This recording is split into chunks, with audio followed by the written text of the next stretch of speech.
Right, నమస్తే, welcome to mic TV. నేను మీ సింహాద్రి. ఒడిశాలో ఒక ఊహించని అమానుష ఘటన జరిగింది. జితు ముండా అనే ఒక గిరిజనుడు తన యొక్క సోదరి శవాన్ని, చనిపోయిన తన సోదరి శవాన్ని భుజాల మీద మోసుకొని బ్యాంకుకు తీసుకొని పోయాడు. మరి ఇటువంటి పరిస్థితి ఎందుకు వచ్చిందంటే, అలా సోదరి చనిపోయి దాదాపు 3 నెలలు అవుతుంది. 3 నెలల నుంచి ఆ బ్యాంక్ అధికారులను ఈయన ప్రతిరోజు పోయి తన సోదరి అకౌంట్లో డబ్బులు ఉన్నాయి, మా సోదరి చనిపోయింది, నాకు ఆ డబ్బులు కావాలని బ్యాంక్ అధికారులను అడుక్కోవడం, వేడుకోవడం, బ్రతిమలాడడం, అయినా వాళ్ళు పట్టించుకోకుండా చెప్పడం డెత్ సర్టిఫికేట్ కావాలి, దాని ప్రాసెస్ అంట ఉంటుంది, అది తేవాలి, డెత్ సర్టిఫికేట్ తెస్తేనే డబ్బులు ఇస్తాం, ఇట్లాంటివన్నీ చేస్తూ కొంత అతనికి ప్రెషర్ పెట్టిండ్రు, ఇబ్బంది పెట్టిండ్రు. అన్నిటికీ మించి ఆయనకు సానుకూలంగా స్పందిస్తూ ఎక్కడా కూడా సార్ట్అవుట్ చేసే విధంగా స్పందించకపోవడంతో ఆయనకు సొల్యూషన్ చూపెట్టకుండా ఆయనను వదిలేయడంతో ఆయన బాగా మనోవేదనకు గురై ఏం చేయాలో అర్థం కాక ఏ దిక్కు ధీమా తోచక 3 నెలల నుంచి వెళ్ళి ప్రయత్నిస్తూ ఆ సహనాన్ని కోల్పోయి ఏకంగా పాతిన తన సోదరి యొక్క శవాన్ని తీసుకొని భుజాల మీద మోసుకొని బ్యాంక్ కాడికి వచ్చాడు. ఇది పరిస్థితి ఇవాళ ఒడిశాలో. ఇది భారతదేశంలో జరిగింది వాస్తవానికి. ఒడిశా కావచ్చు, ఇంకే రాష్ట్రమైనా కావచ్చు, నాకు అర్థం కాదు. కానీ నేను నిజంగా బ్యాంక్ అధికారులను అడుగుతున్నా, మీరు అంటే ఒక ఉద్యోగం సంపాదించుకోవడానికి నానా కష్టాలు పడతారు కదా, అన్ని కష్టాలు పడేది ఎందుకు?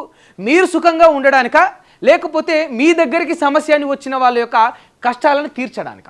దీనికి ఖచ్చితంగా బ్యాంక్ అధికారులందరూ కూడా సమాధానం చెప్పాలి. అంటే సిగ్గుపోతుంది, ఇజ్జతి పోతుంది. ఎందుకంటే ఇవాళ మీరు మానవ మృగాల అని కూడా అర్థం కాని పరిస్థితి ఉన్నది. బ్యాంక్ అధికారులు ఎస్పెషల్లీ అసలు మీకు సహనం ఉండదు, ఆలోచన ఉండదు, ఓపికతో నేర్పుతో ఒక వ్యక్తికి సమాధానం చెప్పే ఆ యొక్క వ్యక్తిత్వం కూడా బ్యాంక్ అధికారులు చచ్చిపోయింది. ఇది దౌర్భాగ్యం, ఇది దరిద్రం భారతదేశానికి. ఎందుకంటే ఒక మనిషికి అకౌంట్ అనేది చాలా అవసరం. దాని మీద డిపెండ్ అయి ఉంటారు. అందులో డబ్బులు ఉంటాయి, చుట్టాలై ఉంటాయి, చెల్లెలై ఉంటాయి, అక్కలై ఉంటాయి, అమ్మలై ఉంటాయి. వాళ్ళ వ్యక్తులు దురదృష్టవశాత్తు దూరమైనప్పుడు తీసుకోవడానికి వాళ్ళ బంధువులు, వాళ్ళ సోదరులు వస్తారు. వాళ్ళకు పరిష్కారాన్ని చూపెట్టాలి, కానీ పరిష్కారాన్ని మీరు క్రియేట్ చేయొద్దు. ఇవాళ నిజంగా నరేంద్ర మోదీ గారు కూడా సిగ్గుపడాలి. ఒక బ్యాంక్ అధికారులే కాదు, మీరు విశ్వగురువు అని చెప్తారు, విశ్వకర్మ అంటారు, భారతదేశాన్ని మొత్తం తీర్చిదిద్దేసినాం, రూపురేఖలు మార్చేసినాం అంటారు. అవును, మరి ఒక గిరిజనుడికి డెత్ సర్టిఫికేట్ అంటే ఎట్లా తెలుస్తుంది? చదువు సంధ్య లేని ఒక గిరిజనుడికి, అడవిలో పుట్టి పెరిగిన ఒక అడవి బిడ్డకు ఒక సర్టిఫికేట్ అంటే ఎట్లా తెలుస్తుంది? ఆ సర్టిఫికేట్ అంటేనే తెలియదు, దాని ప్రాసెస్ ఎట్లా తెలుస్తుంది? ఎవరిని గెలవాలి, ఏడికి పోవాలి, ఎట్లా తేవాలి? చెప్పండి, ఇదేం సిస్టమ్? కనీసం ఒక మనిషి యొక్క సమస్యను పరిష్కరించలేని మీరు, మీ అధికారం ఎందుకు, అధికారులు ఎందుకు, మీకు ఆ స్థాయి ఎందుకు, మీకు అన్ని జీతాలు ఎందుకు? చెప్పండి. ఇవాళ నిజంగా ఇజ్జతిపోతుంది బ్యాంకులో ముచ్చటం మనం మాట్లాడితే. ఎందుకనంటే చచ్చిపోయిన వాళ్ళకు డెత్ సర్టిఫికేటే కాదు, ఓ వృద్ధురాలు పెన్షన్ కావాలని బ్యాంకుకు పోతే బతుకున్నా అని లైఫ్ సర్టిఫికేట్ కూడా తీసుకోవాలి. ఇది చాలామందికి తెలియదు. ఇగో ఇటువంటి వర్స్ట్ సిచ్యువేషన్స్లో ఈ వ్యవస్థలో మనం బ్రతుకుతున్నాం. నిజంగా దీనికి ఒక పరిష్కారం అనేది ఉండాలి. నేను నిజంగా ఓపెన్గా ఒక విషయం అడుగుతా, చెప్పుండ్రి. బ్యాంక్ అధికారులందరిని అడుగుతా, ఇటువంటి బ్యాంక్ అధికారులను ఇక పెంచి పోషిస్తున్న విశ్వకర్మలను కూడా అడుగుతా. నేను నిజంగా ఒక రేంజ్ రోవర్లో, ఒక రోల్స్ రాయిస్ కార్లను బాగా డబ్బులుండి ఒక కోటీశ్వరుడు దిగి ఇట్లా సో అండ్ సో మా మదరు లేకపోతే ఇంకోరో మా సిస్టరో ఆమె ఇక చనిపోయిందని చెప్పి ఆయన బ్యాంక్ అప్రోచ్ అయ్యి సమ్ బ్యాంక్ డీటెయిల్స్ చెప్పి అందులో అమౌంట్ని విత్డ్రా చేయాలని చెప్తే అప్పుడు బ్యాంక్ అధికారులు ఎట్లా చేస్తారు? సార్ వచ్చిరా, రండి సార్, కూర్చోండి సార్, సార్కి కాఫీ దేరా, టీ దేరా, గుడ్ డే బిస్కెట్లు ఇరా అని ఏసీ రూమ్లో కూర్చోబెట్టి మేనేజర్ రూమ్లోకి స్పెషల్గా తీసుకుపోయి ఆయనకు టీ అంటే టీ, కాఫీ అంటే కాఫీ, అది చిక్కటి పాలతోటి మళ్ళీ గుర్తుపెట్టుకోండి ఇచ్చి ఆయన రాగానే వెంటనే అడావుడి చేసి పనులు తిట్టే అమ్మ టీదే, సార్కి అద్దే ఇద్దే అని చెప్పి ఇంత సకల మర్యాదలు చేస్తారు కదా. ఓ డబ్బులున్నాడు బ్యాంకుకు పోతే చేస్తున్న మర్యాద ఓ గిరిజన బిడ్డకి ఎందుకు దొరకదని అడుగుతున్నా నేను. చెప్పండి, ఎందుకు దొరకదు? మనుషుల మానవ మృగాల అని కూడా అడుగుతున్నా. ఒక గిరిజన బిడ్డకి ఎందుకు దొరకదు? అవును, ఆయనకు డెత్ సర్టిఫికేట్ అంటే తెలియదు, ఒక ప్రాసెస్ ఉండొచ్చు దీనికి. నేను ఇక్కడ ఉన్న అది ఏదైతే వే ఉందో దాన్ని తప్పు పట్టట్లే. బట్ మనుషులు చూపించే ఆ యొక్క విధానాన్ని, మనుషులు డీల్ చేసే విధానాన్ని, మనుషుల్లో ఉన్న సహనాన్ని గురించి మాట్లాడుతున్నారు. ఆయనకు తెలియనప్పుడు మీ నాన్నకు మీ తండ్రికి ఉండే వయసు ఉంటుంది. 3 నెలల నుంచి మీ దగ్గరకు వస్తున్నప్పుడు ఎవరో ఒక అధికారి చొరవ తీసుకొని దానికి సంబంధించి ఎట్లెట్లా చేయాలో దాని ప్రాసెస్ ఏముంటుంది చెప్పి వివరించి తోడుండి ఆయన సమస్యను సార్ట్అవుట్ చేయడానికి కదా మీకు ఆ కురిసేసి కూర్చోబెట్టి మీకు నెలకింత జీతం ఇచ్చేది. అంతేగాని మీ దగ్గరకు ఒక గిరిజనుడు వచ్చి వాళ్ళ చెల్లి అకౌంట్లో డబ్బులు ఉన్నాయి విత్డ్రా చేసుకోవాలంటే ఇయ్యనిపో, ఏం చేసుకుంటా చేసుకోపో, నువ్వు ఎట్లా చేస్తావో చేయపో, నానే తెలిమాత్రం పడకు అని అంటే ఇది ధర్మమా, ఇది న్యాయమా? అంటే బ్యాంక్ అధికారుల విషయంలో కూడా గవర్నమెంట్ చాలా స్ట్రిక్ట్గా ఉండాలి.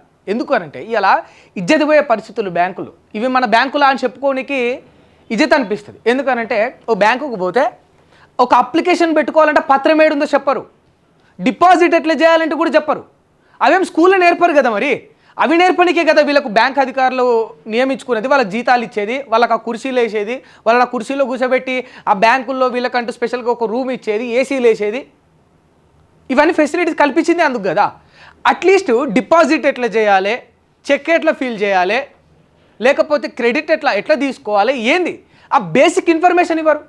ఒక 4 నిమిషాలు ఒక 4 లైన్లో నిలబడితే మొత్తం ఓపిక కోల్పోయి వాళ్ళ అత్తగారి సొమ్మేదో తింటున్నట్టు జనాల మీద బ్యాంక్ అధికారులు మొత్తం ఆగ్రహం వ్యక్తం చేస్తారు. మరి ఇంత దుర్మార్గంగా ఈ వ్యవస్థలో ఒక సామాన్యుల పట్ల బ్యాంక్ అధికారులు వ్యవహరిస్తుంటే నిజంగా ఈ సిస్టమ్ ఎందుకు దీన్ని సీరియస్గా తీసుకోదు? ఎందుకు సీరియస్గా తీసుకోదు? మార్పు తీసుకురావాలి. బ్యాంక్ అధికారుల్లో కానీ అక్కడ ఉన్న ఉద్యోగస్తుల్లో మార్పులు రావాలి. గవర్నమెంట్ ఇందులో ఖచ్చితంగా చేంజెస్ తీసుకురావాలి. లేకపోతే ఈ ఇంతకంటే దుర్ఘటన ఇంకొకటి ఉండదు ఇక మనకు. ఇటువంటి ఘటనలు చూస్తూ ఉన్నా కూడా ఇంకా అధికారులు కానీ సిస్టమ్ కానీ మారకపోతే చెప్పుకోవడానికి రేపన్నాడ ఇలాంటి వార్తలు చదవడానికి ఇక మాకే ఇజ్జత్ అనిపిస్తుంది. సిగ్గుపడాలి సమాజం అంతా కూడా. ఇట్లాంటి వ్యవస్థ ఇంకా ఈ భారతదేశంలో ఉన్నందుకు ప్రభుత్వాలు కూడా సిగ్గుపడాలి. ఎందుకంటే నరేంద్ర మోడీ అంటారు కదా అప్పుడు, we're growing as the largest economy in the world, 3rd place 4th place ఎడబెట్టుకుంటాం. ఒక వృద్ధుడు, ఒక గిరిజన బిడ్డ వాళ్ళ సోదరిమణి యొక్క అకౌంట్లలో డబ్బులు ఉన్నాయి, అకౌంట్లలో ఆమె చనిపోయింది, ఆ డబ్బులు నేను విత్డ్రా చేసుకోవాలని బ్యాంకుకు పోతే బ్యాంకు అధికారుల యొక్క అహంకారం వల్ల ఆయన చనిపోయిన తన సోదరి యొక్క శవాన్ని, పాతిన శవాన్ని భుజాల మీద వేసుకొని పోయే పరిస్థితి వాళ్ళ మన భారతదేశంలో ఉన్నదంటే ఇక మనం ఎంత పెద్ద ఎకానమీగా ఎదిగినా మాత్రం ఏం లాభం? ఎందుకంటే ఇవాళ ఓన్లీ నేషనల్ మీడియా కాదు, ప్రపంచంలోని ప్రతి మీడియా రాస్తుంది ఇట్లాంటి ఘటనలు కానీ జరిగితే దేశంలో. అప్పుడు పోదా భారతదేశం పరువు పోదా? దయచేసి సిస్టమ్ మారాలి, ఇక్కడ ఉన్న వ్యవస్థ మారాలి. మనం ఎదిగిపోయినాం, మనకు మొత్తం ఎకానమీ ఇంత వచ్చింది అని చెప్పుకుంటే సరిపోదు. తన సొంత చెల్లె అకౌంట్లలో ఉన్న డబ్బులు తీసుకోవడానికి చచ్చిపోయిన తన సోదరి యొక్క శవాన్ని మోసుకోబోయే పరిస్థితి వచ్చిందంటే ఇక మనం ఎంత పెద్ద ఎకానమీగా ఎదిగితే మాత్రం ఏం లాభం? ఒక కోటీశ్వరికి డబ్బులున్నోడికి దొరికే ఫెసిలిటీస్, మర్యాదలు ఒక గిరిజన బిడ్డకు దొరకలేకపోతే ఇది సమానమైన దేశం ఎట్లయితుంది? దయచేసి ఇటువంటి లోపాలు ఉండొద్దు. దాన్ని ఎప్పుడైతే మీరు తుడిచిపెడతారో అప్పుడే నిజంగా భారతదేశం ఎదిగినట్టు అవుతుంది. అంతవరకు ఎదుగుతున్న దేశంగానే మాత్రమే చెప్పుకుంటాం.